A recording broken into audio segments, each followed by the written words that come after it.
Bukod sa boses ng kapuso artist na si Derek Monasterio habang hinaharana ang mga beauty pageant finalist ng Davao, ay agaw pansin din ang tila sobrang lapit ng katawan niya pati mukha kay binibining Davao de Oro 2026 Kalamboan Sam Aldeano.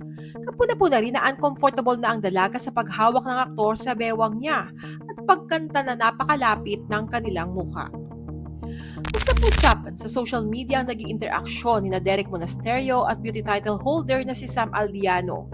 Matapos kumalat ang video ng kanilang sandali sa stage sa pageant na binibining Davao de Oro, Kalamboan 2026. Sa naturang video, makikita si Monasterio na kumakanta ng awiting photograph bilang bahagi ng intermission number. Habang kumakanta, lumapit siya sa mga kandidata at tumabi kay Aldiano. Sa isang punto ng performance, inilagay ng aktor ang kanyang kanang braso sa bewang ni Aldiano habang patuloy na kumakanta.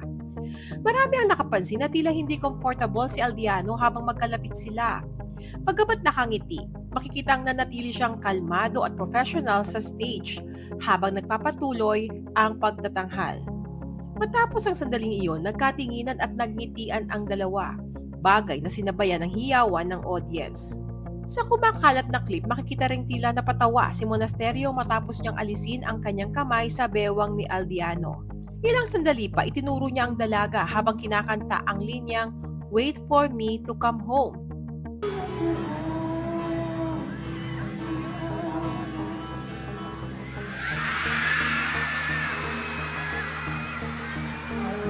Na lalong ikinatuwa ng mga nanonood. Kalaunan, nagsalita si Aldiano sa comment section ng isang reposted video online. Inamin niyang nakaramdam siya ng kaunting discomfort sa nangyari, ngunit pinili niyang manatiling professional dahil bahagi iyon ng programa.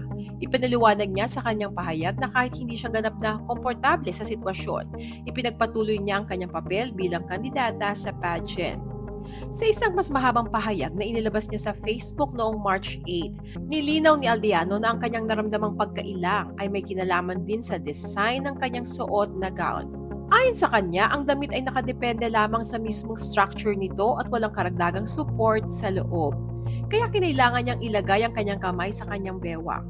Ginawa niya ito bilang mahinahong paraan upang maalis ang kamay ng aktor habang nananatiling maayos at composed sa stage. Dagdag pa niya, nagkaroon na sila ng communication ni Monasterio matapos ang insidente. Ayon kay Aldiano, personal na humingi ng paumanhin ng aktor at tiniyak na magiging mas maingat siya sa mga susunod na pagkakataon upang hindi na maulit ang ganitong sitwasyon. Iginiit din ni Aldiano na wala siyang sama ng loob sa aktor at nais niyang maituring na tapos na ang usapin. Hiniling din niya sa publiko at sa media na wag nang palakihin pa ang pangyayari o gawing sensational ang isang maikling sandali sa stage. Samantala, sa mga lumang video ng aktor na kuha sa provincial shows ay mapapansing ganun talaga siya mag-perform kasama ang female audience. Sa ngayon, nananatiling tikom ang bibig ni Monasterio at wala pa siyang inilalabas na opisyal na pahayag kaugnay sa kumakalat na video. Ano ang masasabi niyo? Pambabastos nga ba ito o nakasanayan lang ng aktor ang ganitong estilo? Share your comments below.